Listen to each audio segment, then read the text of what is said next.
न भगवान शिव को कोई समझ पाए, न केतु को कोई समझ पाए। राहु को समझना, शनि को समझना, सबको समझना आसान काम है, केतु को समझना आसान काम नहीं है। तो जो व्यक्ति इस रुद्राष्टकम को पढ़ता है परम मोक्ष को प्राप्त होता है। हनुमान जी की, भगवान शिव की आराधना करने वाले को कभी यम जी हाथ नहीं लगाते। लोग काफ़ी चिंतित रहते हैं जिन लोगों के संतान से रिलेटेड समस्याएं होती हैं कि आपको गाय का तो दूध चाहिए और गाय का ही घी चाहिए, गाय का दूध चाहिए और गाय का ही घी चाहिए।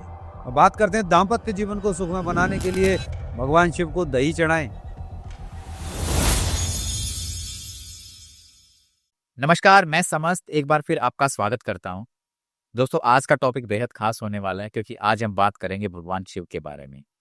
आप सब लोग जानते हैं महाशिवरात्रि आने वाली है, या आप में से बहुत सारे लोग महाशिवरात्रि के दिन भी ये पॉडकास्ट देख रहे होंगे। तो सबसे पहले हर हर महादेव। और आज इस वीडियो में हम बात करेंगे कुछ ऐसी छोटी छोटी चीज़ों के बारे में, कुछ ऐसे छोटे छोटे भगवान शिव को खुश करने के तरीके, आपके जीवन में किस तरीके से खुशहाली आएगी, कौन कौन से ऐसे छोटे छोटे उपाय हो सकते हैं। मैं स्वागत करना चाहता हूं स्टूडियो में हमारे खास मेहमान आध्यात्मिक गुरु गुरुदेव शिवराज जी महाराज। नमस्कार। ओम नमः शिवाय, हरि हर महादेव, हर हर महादेव। ये पॉडकास्ट जब कभी भी कोई भी व्यक्ति देखे, आज देखे, 1 साल बाद देखे, 2 साल बाद देखे, उसी दिन से उसके जीवन में परिवर्तन लाना शुरू कर देगा। उसको अपने अंदर आध्यात्म की प्राप्ति होगी, अपने अंदर अपने ज्ञान की प्राप्ति होगी और अपने जीवन के उद्धार करने के लिए वो अपनी सीढ़ी पर चलना शुरू कर देगा। देखिए, महादेव के जब हम भक्तों की बात करते हैं तो महादेव के भक्त बड़े ही अनन्य भक्त हैं और उनकी जो श्रद्धा होती है ना, वो बहुत ही अलग ही लेवल की होती है। महादेव का ऐसा होता है, जैसे हमने देखा है कि एक अमीर से अमीर भी महादेव का भक्त है और गरीब से गरीब भी महादेव का भक्त है। आपके पास कुछ भी चीज हो, छोटी मोटी चीज हो, महादेव के लिए कोई विशेष नियम का नहीं है। बोलते हैं कि एक लोटा जल हर समस्या का हल। तो आप भगवान शिव की जब हम बात करें तो भगवान शिव को खुश करने का तरीका क्या है, किस तरीके से, कौन से ऐसे छोटे छोटे तरीके जिससे भगवान शिव को खुश किया जाए। अच्छा, भगवान शिव कौन है? उपाय तो पूछ रहे हैं, लेकिन भगवान शिव कौन है बताइए, कौन है भगवान शिव? महादेव आदि अनंत, जिनका ब्रह्मा विष्णु है इसमें सिर एक। यहीं पर बहुत सारा भ्रम है, बहुत सारी अज्ञानताएं हैं। ब्रह्मा विष्णु महेश में से एक हैं। आज जितने भी दर्शक देख रहे हैं, जरा ध्यान से सुनिएगा मेरी बात को। ब्रह्मा विष्णु महेश में से एक कैसे हो सकते हैं? जो महेश जो नाम है वो भगवान शिव को दर्शाता है। शिव। चलिए, मैंने मान लिया आपकी बात कि शिव हैं। अब आदि शिव कौन है? उन्हीं का ही आदि शिव के ही रूप है महेश। आदि शिव के रूप हैं। हाँ। अच्छा, अब मैं सदाशिव की बात करूं, वो कौन है? तो वो भी उन्हीं के ही रूप है। नहीं, मैं अपने बाबा को, अपने पिताजी को और अपने आप को कैसे मैं एक ही तुलना थोड़ी कर सकता हूं। तो भगवान शिव का जन्म तो पता ही नहीं है ना किसी को कब हुआ है। तो ये जो ब्रह्मा विष्णु महेश हैं, इनका तो पता है ना। इनका तो पता है ना। इसीलिए मैंने पूछा कि लोगों को, आपने कहा ना कि एक लोटा जल सभी समस्याओं का हल। जो भगवान सदाशिव हैं वो हैं कौन? भगवान, मैं आप सारे लोगों को एक बात बता दूं कि यदि आप अपने जीवन की, आज मैं आपके जीवन की किसी समस्या को छोड़ूंगा ही नहीं और हर समस्या का समाधान दूंगा। मैंने फिर कहा, आज किसी भी समस्या को नहीं छोड़ूंगा। एक एक परेशानी को, आपकी समस्या है जो भी आपके जीवन में है, हर एक समस्या का हल आपको जरूर दूंगा, उसका उपाय भी बताऊंगा। ऐसा नहीं है कि पूरा पॉडकास्ट आप देख के चले जाएंगे। हर एक समस्या का अलग अलग उपाय बताऊंगा और उसे आप करिएगा। और यदि आपको समाधान करने से, उसका उपाय करने से यदि फल की प्राप्ति ना हो तो मुझे लिखकर जरूर बताइएगा और एक वीडियो बना के मुझे भेज दीजिएगा और डाल दीजिएगा कि साहब, आपके बताए हुए उपाय से मुझे फर्क नहीं पड़ा। इतना चैलेंज के साथ बात कर रहा हूं। तो अगर एक सिंपल शब्दों में कहा जाए, कौन है भगवान शिव? भगवान शिव, अब मैं पहले बात कहूं कि सदाशिव कौन है। आपको समझ आएगा कि शिव कौन है और आदि शिव कौन है। अच्छा मुझे एक बात बताइए, स्वर्ग, मोक्ष और परम मोक्ष में what is the basic difference, क्या है? मतलब स्वर्ग जैसे हम देखते हैं कि एक ऐसी जगह होगी जहाँ पे खुशहाली आएगी, सुख समृद्धि होगी, चीजें अच्छे से होंगी वहां पे, और वहां जाके हमें शांति मिलेगी, तो उसको कहीं ना कहीं हम स्वर्ग बोलते हैं। मोक्ष वो होता है कि जब हमें आनंद की प्राप्ति होती है, या फिर ये कहें कि जब हमारी सोल एग्जिस्टेंस में आई, जन्म जन्मांतर से जो जर्नी चली आ रही है, और एक समय ऐसा आएगा जब वो परमात्मा में विलीन हो जाएगी, जहां उसको वो जो उसका जो लास्ट जन्म होगा, जहां उसको मोक्ष मिलेगा। और परम मोक्ष मुझे ऐसा लग रहा है कि, क्योंकि मुझे अभी इतनी नॉलेज नहीं नहीं, बताइए बताइए। आप तो फिर भी बता रहे हैं, दर्शकों को शायद इतना भी ना पता हो, बहुत सारे लोगों कि को। मोक्ष यहाँ तक होगा कि जब हमारी जो सोल है वो उसका एंड में जब वो परमात्मा में विलीन हो जाएगी। लेकिन उसमें से कुछ ऐसी सोल्स होंगी जिन्होंने बहुत अच्छे से भगवान की भक्ति की और परमात्मा में विलीन हुए, और उनका जो लेवल है काफी लोगों से ऊपर है, जिन्होंने अपने जीवन में किया, तो उनको परम मोक्ष मिला होगा। बिल्कुल ठीक है, आपने बहुत सारी चीजें फिर भी एक उससे बताई हैं। भगवान शिव कौन है? भगवान शिव निराकार परम ब्रह्म, वो दिव्य परम शक्ति, निर्वाण रूप हैं, निर्वाण रूप देने वाले हैं। निराकार का मीनिंग जिसमें से समस्त आकार निकले हों, वो निराकार परम ब्रह्म, और उसके बाद वो निर्वाण रूप देने वाले हैं। किसी में ताकत है कि इन पंच तत्व की शक्ति को नष्ट कर सके? केवल भगवान शिव को ताकत। और वो जब समस्त सृष्टि का विनाश करने के लिए आते हैं ना, तो समस्त देवी देवता तक हाथ जोड़ के खड़े हो जाते हैं। और यदि वो 6 महीने को भी चले जाए ना कैलाश पर्वत पर या अपने वहां पर, तो भी हाथ जोड़ने सब खड़े हो जाएंगे, बोले चलो, क्योंकि यहाँ पैर रखने की जगह ही नहीं रहेगी। जितने जीव जंतुओं का उद्धार करने वाले, पशु पक्षियों का, प्रकृति का, मनुष्यों का, इन सब का उद्धार करने वाले कौन है? भगवान शिव। पूरा जीवन जीने के बाद अंततः हमें पार लगाने वाले वही हैं। यमराज को भी भगवान शिव को जवाब देना पड़ता है। सबको देना पड़ेगा, किसको नहीं देना पड़ता? ऐसा नहीं है, यदि हम सत्यता को जाने तो ये सभी उनकी लाइन में खड़े हुए हैं, ये सभी उनकी लाइन में खड़े हुए हैं। वैसे ही उन्होंने इतने अवतार नहीं लिए, इतने रुद्र रूप उनके वैसे नहीं हुए। ये आप देखिए, निर्वाण रूप लेने का मतलब इस पृथ्वी पर जो जो चीजें अनैतिक हो रही हैं, अच्छा, नष्ट करने की पावर किसमें है? नया रूप देने की पावर किसमें है? भगवान शिव में, और तो कोई नहीं दे रहा। निर्वाण रूपम इसीलिए कहा गया उनको।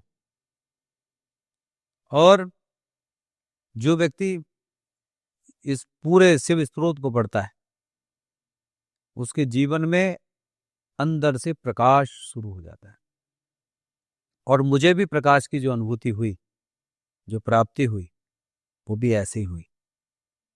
मैंने भी भगवान शिव को इतने लंबे समय से जल चढ़ाया, बहुत सारी चीजें की, सब कुछ किया, जो अपनी इच्छाएं थी वो करते थे, उनके बिना खाना नहीं खाना। और हम तो जाके जैसे दोस्त को गले मिलते थे ना, हम तो जाके ऐसे ही मिलते थे और आज ही मिलते हैं। नंदी हमारे मित्र हैं, हम तो नंदी से भी जाके, हम नहीं कहते उनके कान मान में, हम तो जाके उनको पहले गले लगाते हैं, मित्र हैं वो। और प्रभु को जाके वहां पिता की तरह उनको हम गले लगा लेते हैं। तो जब बहुत लंबे समय से चलने के बाद हमने, हमारी माँ ने हमसे कहा कि जब इतनी आध्यात्म में जाते हो तो इसको पढ़ा करो, साधना वाधनाएं सिद्धियां करने के बाद तब हमने शुरू किया था। इससे पहले हमें प्रकाश की प्राप्ति नहीं हुई, तब पढ़ते थे हम। क्या पढ़ते थे आप? नमामि शमीशान निर्वाण रूपम विभुं व्यापकं ब्रह्म वेदं स्वरूपम् निजं निर्गुणं निर्विकल्पं निरीहं चिदाकाशवासम भजे हम। तो पूरा स्रोत पढ़ते थे, और आप पढ़ के देखिएगा आप इस तरीके से, आप कहोगे पता नहीं मेरे अंदर से कोई भूत भूत निकल के चला गया, ये हिलने लग जाएगा। रुद्राष्टकम। हाँ जी, पढ़ के देखिए। और मजे की बात बताऊं, जो व्यक्ति इस रुद्राष्टकम को पढ़ता है परम मोक्ष को प्राप्त होता है। कभी भी कहीं भी बैठ के पढ़ा जा सकता कहीं भी। महादेव ने कब कहा है? कि आप मंदिर घर के मंदिर में दिया जला भगवान ने तो, महादेव ने तो कहा है रात को बिस्तर में बैठ कर भी आप अपने अकेले हों, लेकिन पत्नी के साथ नहीं, आप अकेले बैठे हों और आप अकेले बैठकर, जमीन पे बैठकर, सोफे पे बैठकर, कुर्सी पे बैठकर, कहीं भी आप इसको पढ़ सकते हैं। ऑफिस में बैठे, गाड़ी में बैठे, कहीं भी बैठे। समस्त श्रापों से मुक्ति मिलती है। कितने भी श्राप आपको मिले हों, किसी ने कितनी भी बद्दुआएं आपको दे दी हों, इसको मात्र पढ़ने से आप समस्त श्रापों से मुक्त हो जाते हैं, क्योंकि ये रुद्राष्टकम श्रापों से मुक्त करने के लिए ही है, निर्वाण रूप देने के लिए है। कल तक हमने जो किया, किसी की बद्दुआएं मिली, किसी की गाली मिली, किसी का कुछ भी मिला, आज पढ़ने के बाद शांति, इसलिए टेंशन नहीं होती। बहुत ही ज्यादा पावरफुल है। आपको जगा देगा, हिला देगा। नॉर्मल है, जबकि नॉर्मल है। तो भगवान शिव की एक एक चीज को यदि हम बड़े बारीकी से देखें, निर्वाण रूप देकर इस जन्म से उस जन्म तक की पूरी यात्रा, B to D पूरी यात्रा है। B to D, birth and death. Between C, B और डी के बीच सी आ गया। अब जो सी आया, what is C? C means your choice. आप चुन क्या रहे हैं? ये बहुत अच्छा रिलेट किया आपने। हाँ। नहीं, मैं इसका चैप्टर है, मैं किसी दिन दर्शकों को ये भी बताऊंगा, बहुत बिल्कुल बाय हार्ट बताऊंगा, एक एक चीज हार्ट का रिलेशन बताऊंगा। What can you do, explain करूंगा इसको। B to D की यात्रा जो है, आध्यात्मिक यात्रा है ये। सी इज द चॉइस। अब जो चॉइस है, दैट डिपेंड ऑन यू, आपके ऊपर डिपेंड करती है कि क्या चॉइस करेंगे आप। आपको जो करना है वो करिए, जो खाना है वो खाइए। यदि आप चॉइस करते हैं कि अपने अंदर उस प्रकाश पुंज को जागृत करें, उस प्रकाश को हम जागृत करें, आध्यात्म की प्राप्ति करें, देन लास्ट मोमेंट पर जो डेथ होगी, ये पक्की बात है। अच्छा, एक और चीज मैं बता देता हूं कि जो लोग इस शिव जी के रुद्राष्टकम का पाठ करते हैं ना, यमराज जी उनको परेशान नहीं करेंगे, ये बात नोट कर लीजिए। ऐसे उठा के नहीं लेके जाएंगे। यमराज जी आते हैं, यहां पर पकड़ते हैं और ऐसे लटका के लेके जाते हैं। हनुमान जी की और भगवान शिव की आराधना करने वाले को कभी यम जी हाथ नहीं लगाते, कभी हाथ नहीं लगाएंगे। तो कैसे लेके जाएंगे? चलिए। बिल्कुल चलिए, आपका समय हो गया। वो व्यक्ति, जो व्यक्ति हनुमान जी की और भगवान शिव की आराधना करने वाले लोग हैं, उनको पहले ही पता हो जाता है कि यस, मुझे जाना है। वो रुकेंगे नहीं, वो पहले ही, उनको 3 से 4 दिन पहले तो लोगों को डर लगने लगता है, लेकिन उनको पहले ही पता होता है, वो प्रसन्न होते हैं। आपने देखा होगा 3 से 4 दिन पहले बहुत सारे लोग बहुत सारे काम करते हैं, बैठे होते हैं, कह रहे हैं मेरा जाने का समय हो गया बेटा, अब तुम अपना अपना काम करो, और खुशी खुशी प्राण त्याग देते हैं, चले जाते हैं। तो उन लोगों को कष्ट नहीं होता, बिल्कुल भी नहीं होता। और भगवान शिव को प्रसन्न करने के तो अनेक तरीके हैं। अच्छा, भगवान शिव ने अनेकों चीज दे दी हैं, क्या आप करिए। मुझे, अब आपने कहा ना भगवान शिव को प्रसन्न करने के लिए क्या करना चाहिए,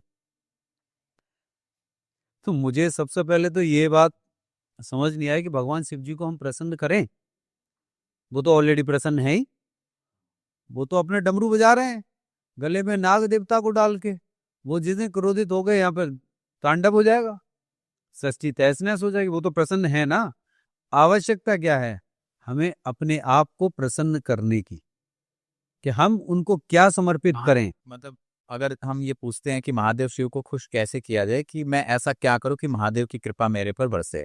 हाँ, महादेव मुझे अपनी चरणों में जगह दे दें। महादेव किसको जगह देंगे? महादेव तो प्रसन्न हैं। आपकी महफिल में आप 4 लोग बैठ के हंस रहे हैं, अच्छा खासा खा रहे हैं, बैठे हैं, अपने मजे में आनंदित हैं, या आप बैठे बैठे भी किसी अपनी धुन में गुनगुना रहे हैं। अब अचानक कोई एक व्यक्ति आपके पास आ जाए, सर मेरे घर में तो मम्मी बहुत बीमार हैं, ये रहती हैं, वो रहती हैं, मुझे कुछ पैसे चाहिए। अच्छा ठीक है, तो क्या आपकी मुस्कुराहट जारी रहेगी? मतलब आपका जो रुदन था टूट गया? वही व्यक्ति दोबारा आपसे कहे, तीसरे दिन फिर वही कहे, अब आप क्या कहेंगे? वो गेट खोलेगा नहीं, इससे पहले आपका माथा ठनक जाएगा, बोले अब फिर रोने को आया है। तो ऐसे ही वो व्यक्ति यदि रोता रहेगा तो भगवान शिव जी अपनी टोली में नहीं बुलाएंगे। वो कह देंगे यहाँ पर नीचे भी बैठना है तो उसके लिए भी आपको जतन तो करने पड़ेंगे, प्रसन्न मुद्रा में तो रहना पड़ेगा। अच्छा, ऐसा कहाँ लिखा है? मुझे ये समझ नहीं आया, मुझे कहीं भी वेद पुराण शास्त्र में लिखा हुआ बताएं कि ये आपकी एक स्त्री, एक पुरुष, एक आपके संबंध, ये दायित्वों की पूर्ति के लिए बंधन है। कहीं जो रिलेशनशिप की बात कर रहे हैं वहां पे कहीं कोई बंधन दिखाई देते हैं? कहीं ऐसा हमारे कहीं वेद पुराण शास्त्रों में कहीं लिखा है? मैं तर्क पे बात करूंगा, लिखा है? नहीं, मैंने पढ़े नहीं है, लेकिन जनरली ऐसा बोला जाता है कि हमारा धर्म ये कहता है कि अगर हमारा विवाह हुआ है तो हमें सिर्फ इसलिए कहा है कि विवाह हुआ है तो हमें अपने पत्नी और बच्चे, पति, इनके प्रति डेडिकेटेड रहना। हमें पत्नी धर्म निभाना है या पति धर्म निभाना है। जो हमारे दायित्व है उनके लिए वो हमें करने हैं। मैंने ऐसे भी लोग देखे हैं जो पूरे जीवन भर अपनी पत्नी का धर्म निभा रहे हैं, पत्नी की सारी चीजों को पूरा कर रहे हैं, लेकिन पति पत्नी प्रेम से वंचित हैं। तो अब इसका मतलब वो आदमी प्रेम ना करे? अच्छा, हमारे देवी देवता जितने भी हैं उनके तो 2-2, 3-3, 7-7 सब देवियां हैं, तो सब थोड़ी सी खुजली हो जाती है सब में, क्योंकि आध्यात्म की गहराई में जाने के लिए कोई मुझे कितना भी समझाए मुझे समझ नहीं आएगी। मुझे जानना है, मानना नहीं है। जब तक जानूंगा नहीं तब तक कानून भी क्यों बनाया गया? अब जैसे हिंदू कानून तो केवल हिंदुओं के लिए बनाया गया है, वो छोड़ दीजिए, हम तो राजनीति पे जा ही नहीं रहे हैं। अब बात आती है भगवान शिव को प्रसन्न करने की, तो हम भगवान शिव को प्रसन्न करने के लिए हम क्या करें? ऐसा क्या करें? भगवान शिव को प्रसन्न करने के लिए प्रसन्न तब होंगे जब हम अपने आप को सुधार लेंगे, अपने आप को उनके योग्य बना लेंगे और अपने आप को उनकी शरण में ले जाएंगे। वही तो है। और उन्होंने ऐसी ऐसी चीजें दे दी आपको धरातल पर, तो बेटा ये करोगे तो ये पाओगे, ये करोगे तो ये पाओगे, अलग अलग चीजें हैं। आपकी कैपेसिटी 2,000 रुपए की है फीस देने की, तो आप बच्चे को कहाँ पढ़ाएंगे? आपकी 10,000 रुपए है, 15,000 रुपए, 50,000 रुपए, लाख रुपए, यानी कैटेगरी वाइज एजुकेशन चल रही है, बट स्कूल अलग अलग है, स्टैंडर्ड सबके अलग अलग है। ऐसे भगवान शिव जी ने हमारे यहाँ सब चीजें अलग अलग बनाई है, एक एक मंत्र उसी हिसाब से दिए गए, अलग अलग दिए गए, एक एक चीजें दी गई है। मैं कहता हूं कि कोई भी व्यक्ति इस पॉडकास्ट को देख रहा है, वो हर महीने में 2 शिवरात्रि आती है, त्रयोदशी, और शिवरात्रि वाले दिन, त्रयोदशी चतुर्दशी की रात्रि जो होती है, वो हर माह की एक शिवरात्रि भी 12 महीने तक भी कर ले, बता दे मुझे। पर कौन करेगा? क्यों फिक्स वाला आजकल आ रहा है ना सोशल मीडिया पे, उंगली चले ना चले, चुटकी बजे ना बजे, लेकिन क्यों फिक्स चाहिए, वो ऐसे चिपक जाए। कोई उपाय नहीं करना चाहता, और ये उपाय नहीं है, ये जानने की कोशिश है। इसको एक उपाय का जो शब्द दिया गया वो भी गलत है, उपाय नहीं है, इसको जानने की कोशिश है। जब तक आदमी जानेगा नहीं तो मानेगा कैसे? बच्चा क्यों माने बताइए आप? आपकी बात को बच्चा क्यों माने? आपको प्रूव करना पड़ेगा कि अब बेटा ये बात सही है, ऐसे नहीं ऐसे, तब बच्चा मानेगा। और आप उसे बताओ मत, उसे डांटने लगो, ये गलत है, ये गलत है, ये गलत है, ये गलत है, मैं तो बच्चा को गुस्सा तो आएगी। ऐसे ही है भगवान शिव के लिए, हमें अपने आप को अपने जीवन में सबसे पहले यह जानने की जरूरत है कि हमें क्या करना है। चॉइस हमें करना किधर है? कर्जा हो गया, आर्थिक उन्नति नहीं हो रही है, संतान नहीं हो रही है, वंश वृद्धि नहीं हो रही है, डिप्रेशन में है। मैं कहता हूँ भगवान शिव जी के कोई ऐसे उपाय बाकी नहीं है कि आपकी कोई बीमारी, आपकी कोई समस्या उसमें अटकती हो। तो सबसे पहले जैसे आपने एक बिल्कुल बहुत अच्छा एग्जाम्पल देके बताया कि भगवान शिव हैं और उनके आसपास लोग हैं, भगवान शिव तो खुश हैं, पूरी टोली है उनकी, उसके अंदर सारे लोग खुश हैं। उसमें आप जाते हो कि मेरे नौकरी नहीं है, मेरे ये नहीं है, वो नहीं है, तो कहीं ना कहीं एक वो नेगेटिव चीजें आती हैं। अब इसको पॉजिटिव करने के लिए कुछ तरीके होंगे।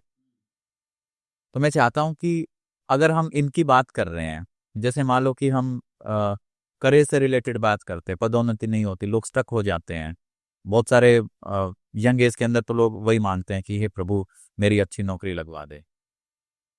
कैसे भगवान शिव की कृपा से ऐसा? देखिए, भगवान शिव की कृपा लेनी है। 2 चीजें और बता दूं मैं। ये 7 चक्रास के अंदर 7 प्लैनेट्स भी हैं। चंद्रमा भगवान शिव जी के मस्तक पर विद्यमान है। तो यदि ये कोई इन प्लैनेट्स को नहीं मानता होगा तो चंद्रमा उनके मस्तक पर विद्यमान क्यों है? तो उनकी कुंडली में पहली बात तो प्लैनेट्स भी मैंडेटरी हैं, और उनकी कुंडली का विश्लेषण करने के बाद ये देखा जा सकता है कि इनको इन इन चीजों को और सुधार लेना चाहिए। लेकिन भगवान शिव की आराधना, अब पदोन्नति के लिए आप जॉब कर रहे हैं, प्रमोशन नहीं हो रहा है, दिक्कतें आ रही हैं। अच्छा, इंसेंटिव नहीं बढ़ रहा, सैलरी नहीं बढ़ रही, व्यापार नहीं बढ़ रहा है, ये भी तो सब प्रमोशन ही है। सारी चीजें, पदोन्नति नहीं हो रही है, तब क्या करना चाहिए? और पदोन्नति क्या होती है? आपका जगत में नाम। कि आप 10 लोगों को हैंडल कर रहे हो तो ऐसी चीज हो कि आपके अंडर में 100 लोग काम करें, 1000 लोग काम अब इसके लिए विशेष रूप से क्या करना है? शुद्धता के साथ यदि कोई काम करे और करके देखे, लगातार करके देखे, यदि उस व्यक्ति ने अपने कुंडली के प्लैनेट्स भी ठीक कर लिए, क्या खाना चाहिए, क्या नहीं खाना चाहिए, कौन से कलर छोड़ने चाहिए, कौन सी चीजें हमें त्यागनी चाहिए। मेरी एस्ट्रोलॉजी में सबसे पहले त्यागने वाली चीजें, करने वाली नहीं है। पहले आपको अपने जीवन से किन चीजों का त्याग कर देना चाहिए, सबसे पहला उपाय तो मेरा यही है। कुंडली के अकॉर्डिंग जिनके जो आपकी रुकावटें हैं, आप जा रहे हैं रास्ते में, गाड़ी के आगे देखा आपने कि ये 5-7 ईंट पड़ी हुई हैं, गाड़ी नहीं निकलेगी। आप गाड़ी से उतरेंगे, उन ईंटों को हटाएंगे, उन पत्थरों को हटा देंगे, गाड़ी आपकी निकल जाएगी। यही तो करते हैं, हम भी वही करते हैं। एक्स्ट्रा जंप नहीं लगवाते कि इसके ऊपर फ्लाईओवर बनाएंगे तब हम काम करेंगे, नहीं। उन ईंटों को हटाइए। जो क्या आपके जीवन में जरूरी चीजें हैं, जो खाने की हैं, किस दिन हमें, किस बार में, किस चक्कर में अधिकता है, ये कुंडली बता देती है, और जो आपको रुकावट करेगी। इसके साथ साथ यदि आपकी जागृति पैदा नहीं हो रही है तो भगवान शिव के सबसे बड़े उपाय हैं कि आप अपने चक्रों को बैलेंस करने में सफल हो जाते हैं। फिर इन प्लैनेट्स का काम कर लीजिए, जीवन का पूर्ण आधार मिल जाएगा। तो ये अलग अलग लोगों को मतलब सबके लिए जनरलाइज नहीं, जनरलाइज्ड ही है। अपनी कुंडली सबकी अपनी जनरलाइज, उसका विश्लेषण कराएं। लेकिन जनरलाइज क्या, पदोन्नति नहीं हो रही है, हो सकता है मंगल की वजह से, हो सकता है बुध की वजह से, किंतु आपको रास्ता मिलने के लिए एक ही काम करना पड़ेगा।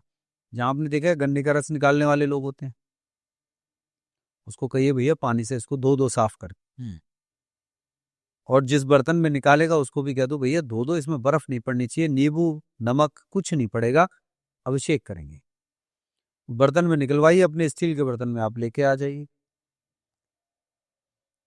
और स्टील के लोटे में ले लीजिए, किसी स्टील के बर्तन में ले लीजिए, भगवान शिव का उस गन्ने के रस से अभिषेक शुरू कर दीजिए। और कोशिश करें, यदि लोटा ले लिया है तो अपने हाथ पे से ऐसे करके भगवान शिव को अपना हाथ टच करें और वहां पे भगवान शिव को चढ़ाना शुरू करें, मलते भी जाइए, चढ़ाते भी जाइए। और ओम विश्वेश्वराय नमः, ओम विश्वेश्वराय नमः, इस मंत्र का जाप करना शुरू कर दें।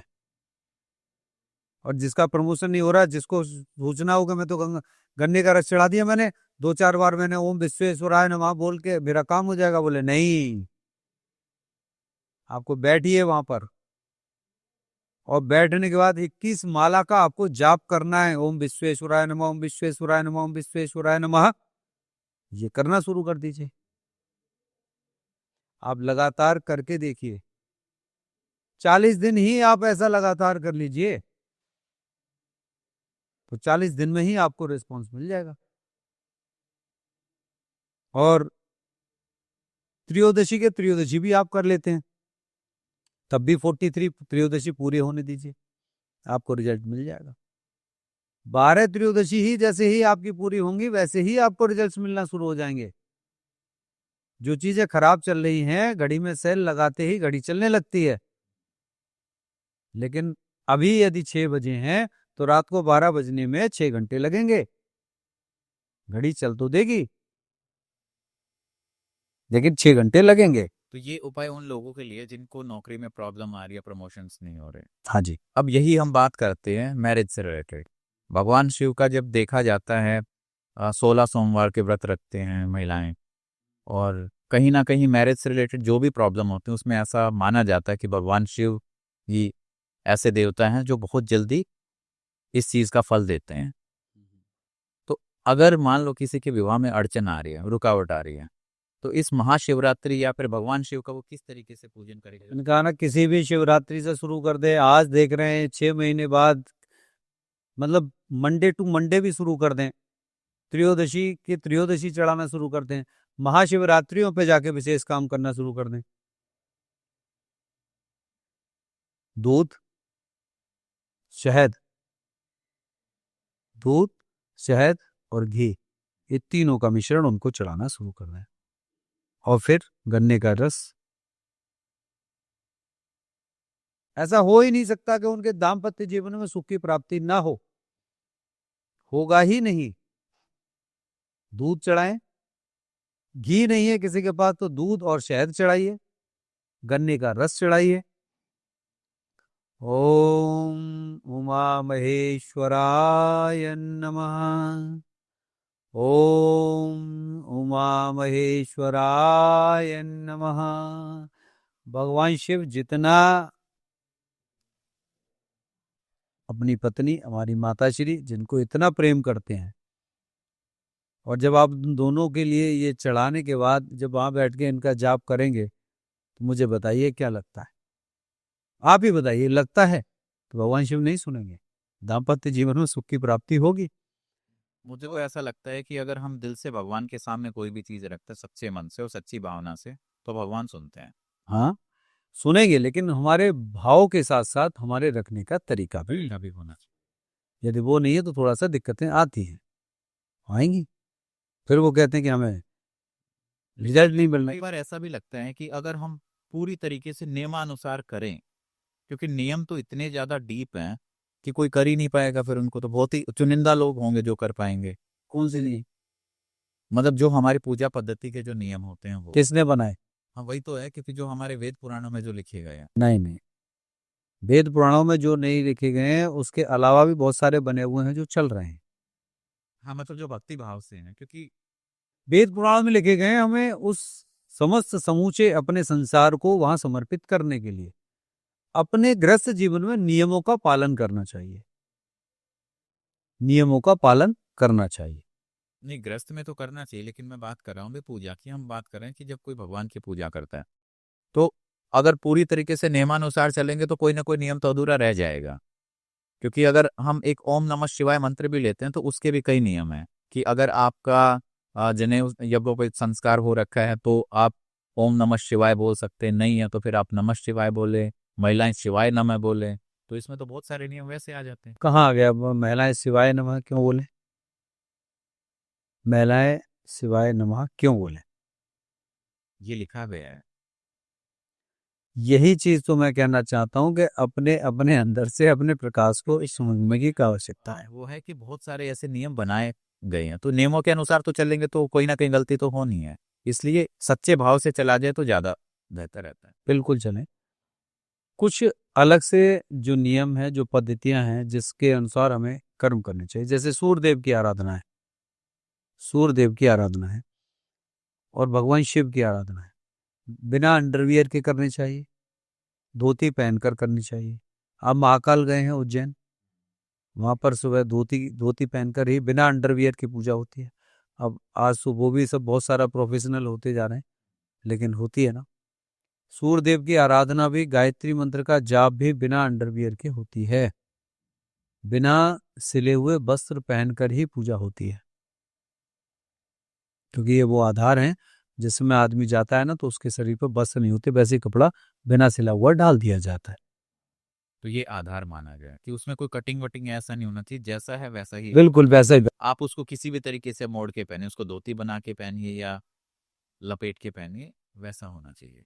बिल्कुल। अब नियम तो इतने ज्यादा बना दिए गए हैं, नियम इतने सारे बढ़ाते चले गए हैं, जबकि ऐसा नहीं है। यदि आप सिद्धांतिक रूप से चलेंगे तो सात्विक दृष्टि से आप सब कुछ ठीक हो जाएंगे, उसमें कोई दिक्कत नहीं है। और हम गहराइयों में जाने का प्रयास करें, धीरे धीरे अंदर तक जाने का प्रयास करेंगे, तब हमें वो सारी चीजें प्राप्त हो पाती हैं। अब बहुत सारे लोग ऐसे ही कहते रहे तो ऐसे चीजें प्राप्त नहीं होती हैं। गहराई में जाना ज्यादा जरूर। ऐसा नहीं है कि किसी ने कोई भी उपाय बताया कहीं से पढ़ लिया हो जाएगा, नहीं। मैं ऐसे कोई ना उपाय बताता हूँ किसी को, और दूसरे लोग भी कहते हैं, तो मैं ये कहता हूँ कि आप अपने आप को समझ के जो चीजें जरूरी हैं उनको करें, जो आपका मन कहता है, जो आपका भाव कहता है, आप लेकिन सही चीजें करो, जो आपके लिए जरूरी है वो करिए। आपको ये रंग नहीं पहनना, ये चीजें नहीं खानी है, आप अपने घर में इन चीजों का पालन करिए सबसे पहले, बाहर कुछ मत जाइए। आपके जीवन में यदि कहीं देखा कि हमने इस चीज की अधिकता है, यदि हमने देखा कि आपके जीवन में इस चीज की अधिकता है, तो इस चीज का दान करिए जाके, ये निकालिए। चने की दाल है, मसूर की दाल है, दालों के रूप में हम इसको निकाल के बाहर करते हैं। और दालें केवल इसी का प्रारूप नहीं है, दालों में आप जितनी भी दाल दे रहे हैं उसमें एक एक दाना काउंट हो रहा है, ये नोट कर लीजिएगा। एक मुट्ठी दे रहे हैं तो उसमें इतने दाने जा रहे हैं।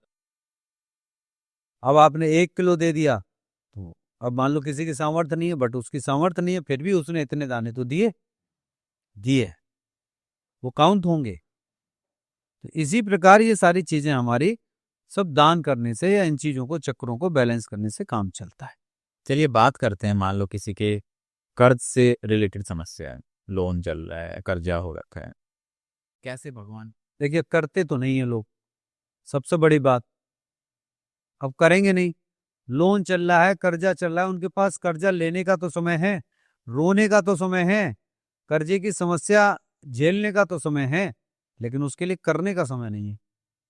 अच्छा, आपके पास में सुबह 7 बजे के बाद समय नहीं है, 5 बजे है, 5:30 बजे है, 6 बजे है, बोले सोएंगे कब? तो बोले जिंदगी सो के ही गुजार दो। सो की बना के क्या करोगे? जिंदगी सो के गुजार दो या सो की गुजार लो।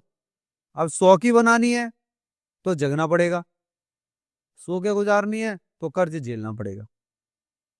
भगवान शिव जी को जिस किसी के ऊपर कितना भी कर्जा हो, गारंटेड, मैं बता रहा हूं आपको, कितना भी कर्जा हो, वो व्यक्ति भगवान शिव जी को सबसे पहले जाके अपना गंगा जल डाल के जल समर्पित करे।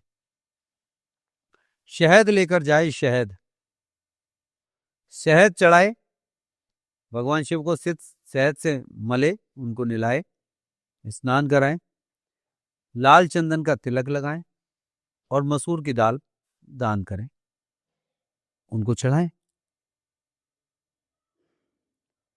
ओम ऋण मुक्तेश्वराय नमः। ओम ऋण मुक्तेश्वराय नमः। 31 मालाओं का जाप डेली कर ले, शिवरात्रि के शिवरात्रि कर लें, सोमवार के सोमवार कर लें, और प्रतिदिन लगातार कर लें।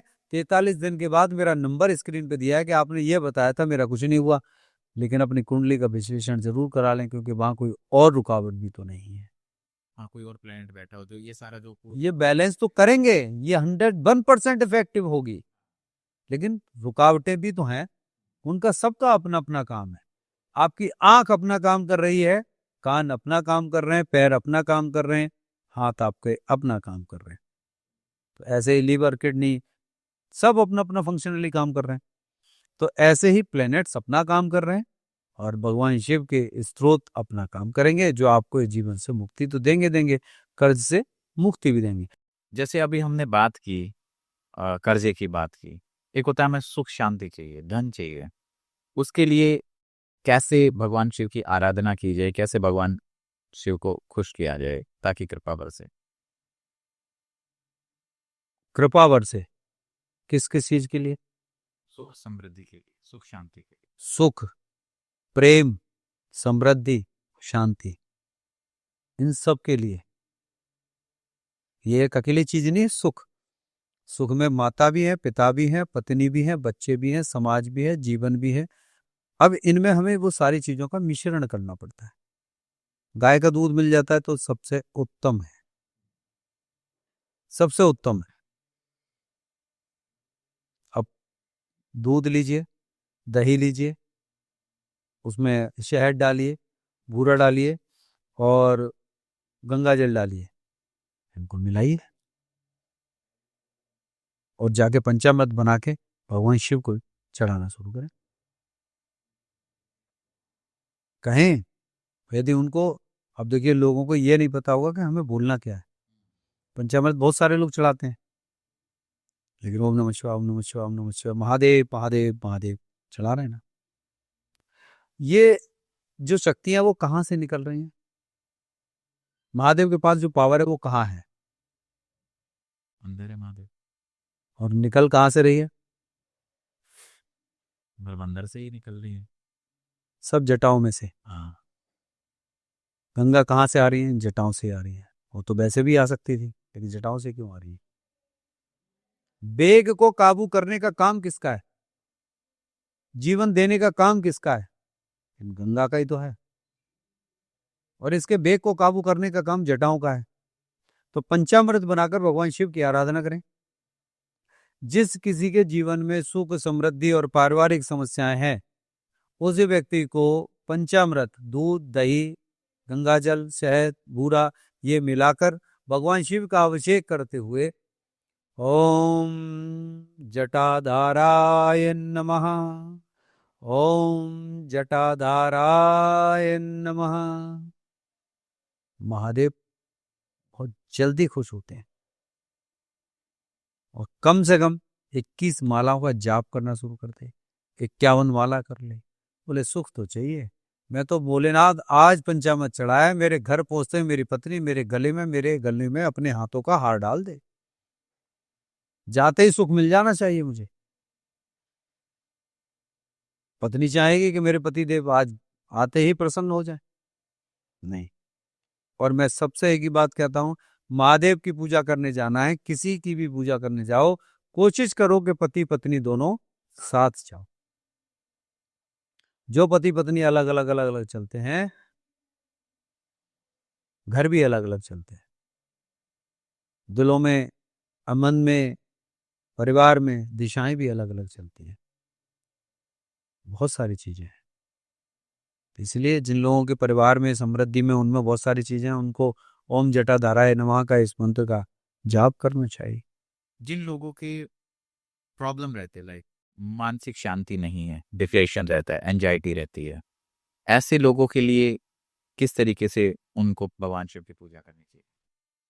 जिन लोगों को माइग्रेन की प्रॉब्लम है, डिप्रेशन की प्रॉब्लम है, मानसिक रोग हैं, शारीरिक रोग हैं, इसके लिए भगवान शिव का महा उपाय सबसे बड़ा, दूध लीजिए, बूरा लीजिए और थोड़े से चावल लीजिए। और दूध और बूरा ये दोनों मिलाकर, गाय का दूध मिले तो अति उत्तम है, गाय का नहीं मिलता तो भैंस का ले लीजिए, भैंस का भी नहीं है आपको, थैली का मिलता है तो पाउच वाला वो दूध ले लीजिए, पर दूध होना चाहिए। अब इसमें भी कच्चा और पक्का, यदि कच्चा है तो बहुत अच्छी बात, अब नहीं मिल रहा तो जो पैकेट आ रहे हैं ये सारे बॉयल किए हुए आ रहे हैं, 80 डिग्री टेम्परेचर से ऊपर बॉयलर में बॉयल होके तो आ रहे हैं, पैक तभी हो रहे हैं। अब इसको ले लीजिए, नहीं है तो, लेकिन इसमें बूरा मिला के तब इस काम को करें। भगवान शिव जी को जाके चढ़ाइए। और एक और विशेष चीज, थोड़ी सी खीर बनाए, खीर, और उस खीर का भी जाकर भोग लगाना शुरू करें। दूध बूरा तो मिलाएं, लेकिन खीर का जरूर भोग लगाएं। और कोई खीर बनाने में सक्षम नहीं है तो कम से कम 11 दाने चावल के, साबुत चावल के वो लेकर जाएं। दूध बूरा मिलाकर चढ़ाएंगे, सीधे हाथ से 11 दाने चावल के चढ़ाएंगे और मंत्र जाप करें। ओम चंद्रशेखराय नमः। ओम चंद्रशेखराय नमः। जिसको डिप्रेशन है 11 माला ही कर ले, कर तो ले, लेकिन करे ध्यान से, ऐसे ही जैसे हमने बोला है, ओम चंद्रशेखराय नमः। उसको अपना डिप्रेशन खत्म करना है। और आज जिसको भी डिप्रेशन हो, सर में दर्द होता हो, वो जरा वो 108 बार ऐसा बोल के देख ले, एक माला कर ले, स्टार्ट एक माला। उंगली पे ही गिन के कर ले, 100 बार कर ले, ऐसे ही बोले जैसे हमने बोला है। ये सर नींद आने लग जाएगी, उसको आराम से सोने लग जाएगा। थोड़ी देर के बाद ही बिल्कुल दिमाग ऐसा हो जाएगा खाली कि बस अब मुझे कुछ करना है। बहुत छोटी छोटी सी रेमेडी है, बड़ी पावरफुल रेमेडी है। ऐसा करने के बाद उसके जीवन से ये समस्याएं खत्म हो जाएंगी। जैसे अभी हमने मेंटल हेल्थ के बारे में बात की, डिप्रेशन, एंजाइटी, ऐसे ही कई बार लोगों के जीवन में ऐसे असाध्य रोग हो जाते हैं। कैंसर हो गया है या और भी बड़ी बीमारी हो गई है। इन इनके लिए क्या उपाय हो सकता है? क्या कुछ राहत मिल सकती है? देखिए, कैंसर जैसी चीज जो है, या जो बहुत असाध्य रोग है, कुष्ठ रोगी भी है, टीबी हो गया है, कुछ रोग हो गया है। हाँ, इन सारी चीजों के लिए टीबी तो फिर भी ठीक हो जाता है, 1 महीने में ठीक हो जाएगा। कुष्ठ रोग वो ठीक नहीं होता। कुष्ठ रोग को देखिए, कितने कोढ़ी बेचारे, उनका अलग अलग स्थान बना हुआ है, कोढ़ियों का आश्रम बना हुआ है। कैंसर जैसी चीज है, लास्ट स्टेज पे जाके पता लगता है। इस सब चीजों के लिए एक ही काम करें, कुशा आती है ना, कुश आती है, कुशा बोलते हैं उसको, वहां से आप तोड़ लाइए, मार्केट में भी मिल जाती है, घास आती है, कुशा घास। दूरवा बोलते हैं इसको। नहीं नहीं नहीं नहीं, दूरबा घास अलग है। दूरबा तो बहुत छोटी होती है, कुशा बहुत बड़ी बड़ी होती है। वो जंगल में मिट्टी के जो वो बने होते हैं, मेड़ वगैरह होती है खेतों में, उनके साथ साथ मिलती है, हाँ। वो कुशा आप ले आइए, किसी किसान के पास चले जाइए, मार्केट से ले आइए, कुशा लाइए, ले आइए, और उसको रखिए अपने हाथ में। कुशा को रखने के बाद इस हाथ से गंगा जल लें, और गंगा जल आप इस पे से चढ़ाना शुरू कर दीजिए। ओम गंगाधराय नमः। ओम गंगाधराय नमः। मैंने करा है, मैंने देखा है, मैंने देखा है, प्रैक्टिकल किया है मैंने, अपने ऊपर भी प्रैक्टिकल किया है। कैसे, मतलब आपको कोई बीमारी थी? हाँ, मतलब पता ही नहीं था, अंदर ही अंदर, अंदर ही अंदर बहुत टीबी हो गई, मरने की कगार पे पहुंच गए, बिल्कुल हाथ पैर खत्म हो गए, गऊ दान करवा दी गई, सब काम करा दिए गए, कोई उम्मीद ही नहीं है। घर वालों ने सबने कह दिया अब इससे बेहतर तो ये चला जा तो बहुत सही है। डॉक्टर ने बोल दिया कि सेवा करो। डॉक्टरों के पास कोई इलाज ही नहीं था। कब की बात हो गई है? ये 96 की बात है, अच्छा। 95 96 में। तो फादर हमारे जब आए छुट्टी पे, उन्होंने कहा कि तो बहुत ज़्यादा परेशान हो गए, कभी आए फिर जाएं, फिर आए फिर आए, ऑफिशियल तो ऑफिशियल, और इतना दूर, उस समय वो आसाम में पोस्टिंग थे, तो आने जाने में बड़ी समस्याएं होती थी। और फिर उन्होंने बताया बड़ी गहराई से कि आप इस काम को इससे कराओ। तो मुझसे तो ये सिर्फ इतना कराया जाता था कि थाली में वही भोलेनाथ जी रख लिए, और वहीं से लेके वो जल ऐसे करके कुशा रख के ओम गंगाधराय नमः ऐसे चढ़वा दिया जाता था, और जो थाली का जो जल होता था उसे वो ले जाकर मंदिर में भगवान शिव जी के ऊपर गंगाधराय नमः करते हुए वहां चढ़ा देते। धीरे धीरे धीरे धीरे रिकअप हुए। फिर एक बार कह दिया कि अच्छा आप डॉक्टर को दिखा लीजिए, थोड़ा थोड़ा ठीक हो रहा है डॉक्टर। वही डॉक्टर जिसने मना कर दिया था, वही डॉक्टर ने दवाई दे दी, बोले अब जल्दी से ठीक हो जाएंगे। 1 महीने में धीरे धीरे चलने भी लगे। तो ये पावर है, जहाँ डॉक्टरों की और ये सारी साइंस खत्म होती है। इसमें कुछ ऐसा साइंस के तरीके से भी अगर इसको देखा जाए तो उसमें मुझे ऐसा लगता है, ऐसा होता है कि मनुष्य के अंदर बहुत सारी पावर्स हैं, और जब हम थोड़ा पॉजिटिव सोचना स्टार्ट करते हैं तो हमारा जो शरीर है उस रोग से लड़ने का रास्ता मिल जाता है उसको। और डॉक्टर भी इस चीज को मानते हैं। हम्म डॉक्टर इस चीज को, डॉक्टर किस चीज को मानते हैं? डॉक्टर तो उस बात को मानते ही नहीं है मोस्टली डॉक्टर आप आज के पीरियड में हॉस्पिटल वाली कहानियां हैं। नहीं, डॉक्टर इस बात को मानते हैं कि अगर आप पॉजिटिव रहोगे, अगर आपको लग रहा है ना कि आप ठीक हो जाओगे, तो आप 100% ठीक हो जाओगे। हमारा चेकअप होने गया, अभी डॉक्टर साहब बोले कि गुरुजी चेकअप करवा लें। हम पहुंचे जेपी हॉस्पिटल, डॉक्टरों ने सबने सारा चेकअप हुआ, सारे चेकअप कराए उन्होंने, कार्डियो वार्डियो सब कराए।